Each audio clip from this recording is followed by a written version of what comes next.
Nosotros los cristianos lo más valioso que tenemos es al Señor. Y venimos ofreciendo la invitación de nuestro Señor, que se nos hizo un día a nosotros. El Señor nos regala también el tiempo, algo que tampoco se puede comprar con dinero. Y ponemos el tiempo al servicio de aquel que nos amó y que nos rescató. Esperamos que ese tiempo invertido en esta tarde no haya sido en vano, seguro que no. Yo quisiera hablaros de Jesús en esta tarde, que menos que hablar de aquel que nos ama con amor eterno. Y una vez Jesús se hizo hombre, el Todopoderoso se hizo hombre, nació, la historia bíblica cuenta, y nació en un pesebre. El creador de los cielos, el creador del universo, viene a una tierra pequeña como Israel, como Jerusalén, a Belén de Judea, y nace allí, en un lugar donde menos se podía imaginar que nacería el Rey de Reyes. Él crece en Galilea y cuando empieza su ministerio, una de las veces va a Jerusalén a predicar el Evangelio, a traer las nuevas del reino. Y lo trae a los hermanos que tiene allí, y hablo hermanos de la nación, a los judíos. Y una de esas veces estaba hablando Jesús sobre que Él era el buen pastor, y que Él ponía su vida por las ovejas, y que Él era el Mesías. Y delante de Él estaban aquellos que tenían la ley y tenían que enseñarla. Hablo de los fariseos, de los escribas, aquellos que tenían la responsabilidad de enseñar al pueblo la verdad y el camino. Y resulta que la verdad y el camino se les presenta y no lo reconocen. Y no lo reconocen. Y no solamente no lo reconocen, sino que lo persiguen. Hasta el punto que son la obra intelectual de la crucifixión. Pues los romanos los que lo crucificaron, pero intelectualmente fueron los judíos los que lo entregaron, ¿verdad? Con mentiras.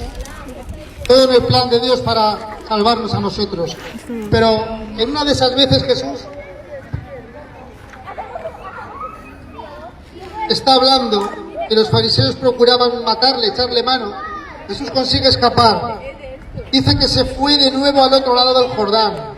Estando en Jerusalén, de repente se va al otro lado del Jordán, al lugar donde primero había estado bautizando Juan. Juan el Bautista había estado bautizando. Juan, dice la palabra de Dios, que era primo carnal de Jesús. Juan el Bautista.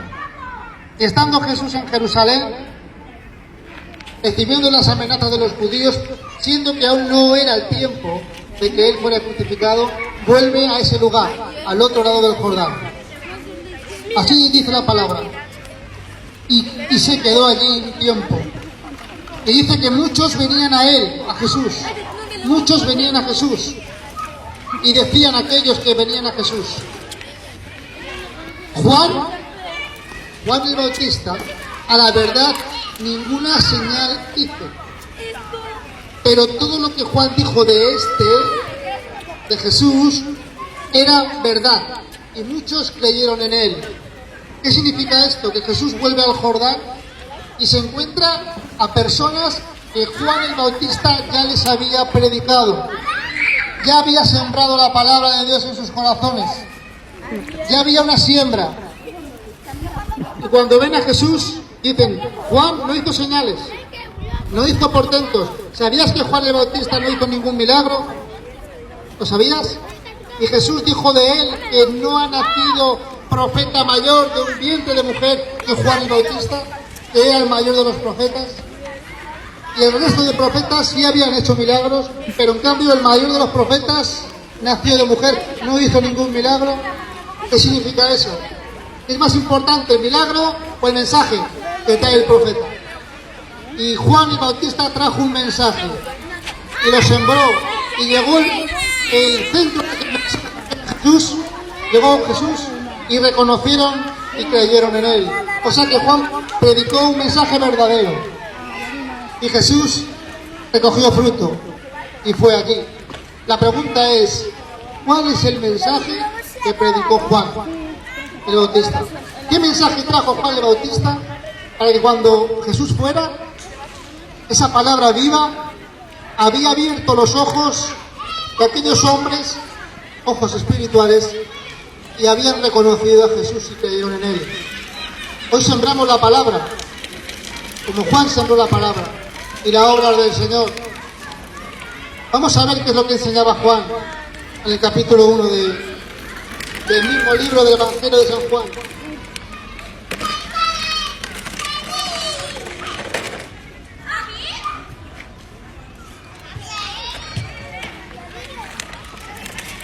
Juan capítulo 1. Un tiempo atrás, a lo que leíamos antes, dice así la palabra que el siguiente día hubo un encuentro. Juan se encuentra con su primo, con Jesús. Dice que el siguiente día vio Juan a Jesús que venía a él. Jesús venía a Juan, a su primo. Yo pregunto, ¿se conocían? Eran primos. Se conocía a Jesús y se conocía a Juan con él. Vamos a ver qué dice la Escritura. ¿Y qué enseñaba Juan? Juan vio a Jesús que venía a él y dijo Juan: he aquí el Cordero de Dios que quita el pecado del mundo.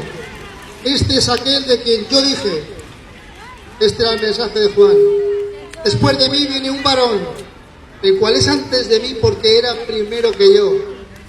Era el Creador. Y yo no le conocía. Juan dice que no le conocía. ¿Cómo Juan, siendo primo de Jesús, no conocía a Jesús? Lo que está diciendo aquí no es que no le conocía en el ámbito familiar, sino lo que está diciendo aquí es que Juan había recibido de parte del Señor la revelación de que vería al Mesías, pero aún no se le había revelado que era su primo. Entonces Juan dijo: ahora conozco que este es el Cristo. Y dice: y yo no le conocía, mas para que fuese manifestado a Israel, por esto vine yo bautizando con agua. Quiero pararme en estos versículos, en este mensaje de Juan. Dice que Juan vio a Jesús que venía a él. ¿Y qué dijo? He aquí el Cordero de Dios. Juan ve a su primo y me dice: he aquí mi primo.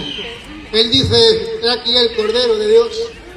¿En qué contexto está diciendo Juan estas palabras? En un contexto en el que aquellos que escuchaban sabían muy bien qué se hacía con los corderos.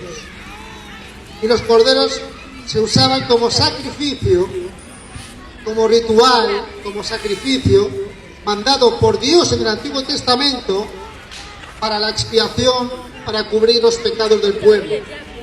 Sabían por medio de la ley que presentar un cordero y derramar la sangre de ese cordero delante del altar, Dios lo aceptaba como sacrificio expiatorio y cubría los pecados del pueblo. Escucha bien, cubría. ¿Qué es cubrir? Cubrir es tapar. Pero Juan dice de él: he aquí el Cordero de Dios que quita. Ya no dice que cubre, dice que quita. ¿Cuál es la diferencia entre cubrir y quitar? La diferencia es en que tú puedes cubrir, pero el pecado sigue estando ahí.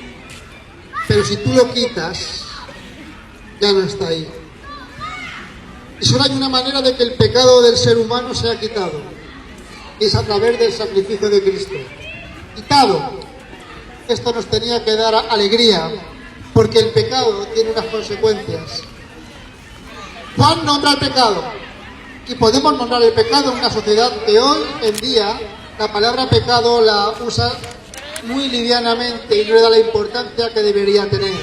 Pero ¿qué es el pecado? ¿Qué es el pecado? El pecado no es algo que enseñaban los curas hace 20, 30 o 50 años o ahora. El pecado es lo que dice la Biblia, que es una ofensa a Dios, una ofensa a la ley moral de Dios.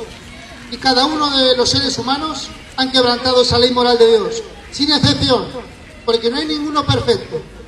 Y lo sabemos. ¿Y sabes por qué lo sabemos? Porque nuestra conciencia así nos señala. Tal vez tú te rías o tal vez lo ocultes, pero tú te irás a tu casa, te acostarás y tu conciencia te señalará. Porque esa conciencia es la ley de Dios puesta sobre ti también, escrita en tu corazón.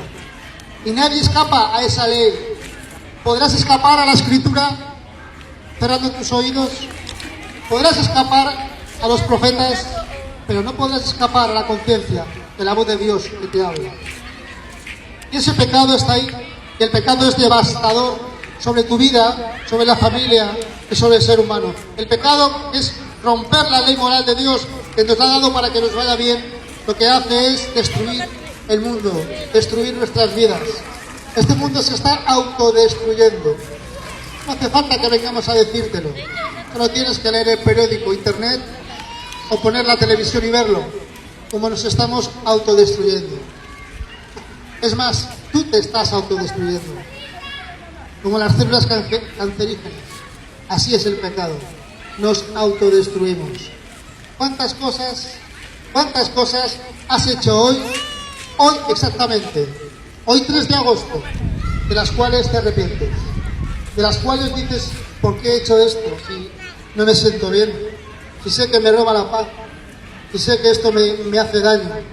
Hoy 3 de agosto has cometido cosas que te gustaría no cometerlas. Y es más, hoy 3 de agosto has cometido errores que te van a seguir toda la vida.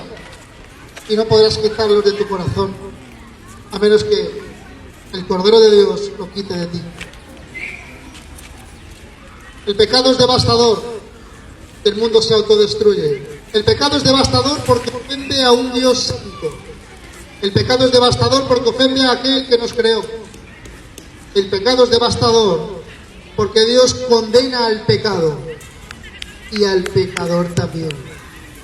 Porque no podemos condenar solamente los hechos de una persona que comete un error. Hay que condenar a la persona que comete el error, si no seríamos injustos. ¿Os imagináis un juez juzgando un asesino y diciendo, yo condeno el hecho, pero a él lo dejo libre? ¿Qué opinaríamos de ese juez? Que es un juez injusto, ¿verdad? Y yo pregunto, ¿acaso el Dios de los cielos es un juez injusto? ¿Tendrá por inocente al culpable? Jamás. Jamás tendrá por inocente al culpable. Y todos compareceremos ante el tribunal de Cristo, en un abrir y cerrar de ojos, al sonar de la trompeta, como dice la Escritura. Pero tenemos una gran noticia y una buena noticia, la cual transmitimos en esta tarde, y es que este Dios justo, que no tendrá por inocente al culpable, es un Dios lleno de gracia, misericordia y amor. Y no queremos atraerte hacia ninguna religión, para nada. Queremos empujarte hacia aquel que te puede perdonar, empujarte hacia la cruz, darte un empujón santo, aquel que puede quitar y limpiar tus pecados. Porque Dios es justo, sí, no tendrá por inocente al culpable, pero Dios es amor. Sobre todas las cosas, Dios es amor.